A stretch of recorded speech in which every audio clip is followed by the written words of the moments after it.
All right, Jerry Zayden at Camburg here. We have this 2012 F150 that was converted to Gen 1 Raptor with all of our Raptor replacement parts. And now it's got our Gen 2 Raptor Longtravel system. And what we've done to make this fit is we make this whole new coil bucket piece that you cut the top of the stock one off and put this whole piece on, which then converts it so you can run the Gen 2 Raptor coilovers from Fox. So these are an internal bypass, dual reservoir line, DSC reservoir. And then we add the bypass hoop on top there. So now you can fit this bypass shock, which is a 3.5-inch bypass shock. Same thing we run on the front of our trophy truck builds. We have these new brake lines. You can see we do these really thick brake lines, and the reason why we do those is there's Kevlar and stainless steel and all kinds of other materials, the nylon inside and the rubber, so they're just way more bulletproof for the off-road use.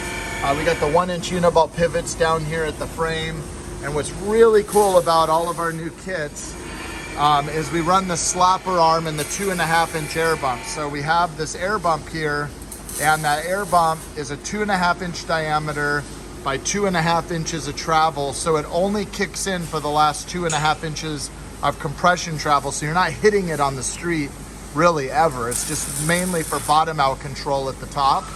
And this is a billet aluminum cantilever that the shock mounts eye to eye here, and so by doing that it points the geometry way out to this ball joint down here. So if you look at the geometry, it gets the bump stop working way out at the end instead of hitting so far inboard that really doesn't do much for you. So it's kind of like the trophy trucks, and you see them bumping off of here. It's more a 1-to-1 ratio with bottom out, so it actually does a lot more for you. And that's what we got going on here. So also the Heim joint steering. So we run the stock inner just because we don't have problems on the stock inner, and we don't want to add bump steer to the system. You see a lot of people running a clevis up on the inside. We actually invented that clevis years ago because it was a necessary evil. It was something we had to do on the Ford Rangers because our parts were so small and didn't last at all. And on these Raptors, those inner joints are pretty strong.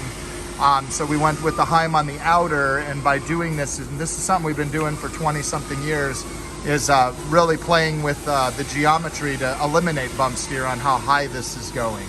So we got all the hardware on here, the stainless steel, heat-treated stainless steel spacers, the Fox coilovers, the Fox bypass shocks, and the reservoirs. And I'll show you on the other side kind of what it looks like with the rims and the tires, so you can kind of get an idea. That's not full droop, but it is drooped out pretty far just because the truck's jacked up. And this is, you can see the whole suspension with the wheel and tire there, so kind of get a really good idea what it all looks like.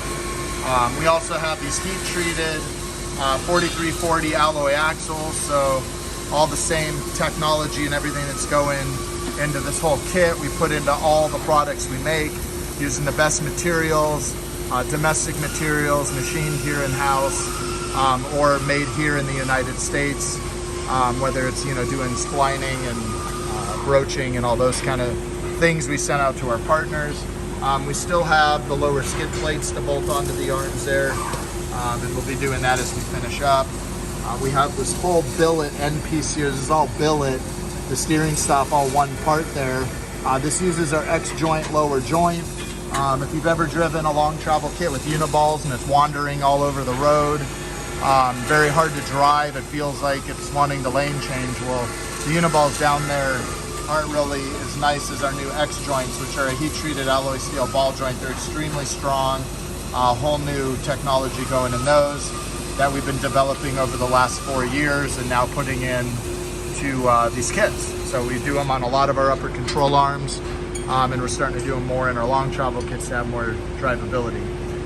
So yeah, that's pretty much it in a nutshell. If you have any questions, please email us. You can get our contact information off our website, and hit the like, leave a comment. If you have any questions, please ask them, and we will answer them the best we can. Please share the video if you feel like it, and subscribe to our page. Thank you very much for all the support. We do appreciate it. We're gonna get this YouTube page back up and running and get more stuff out there for you guys. Thank you.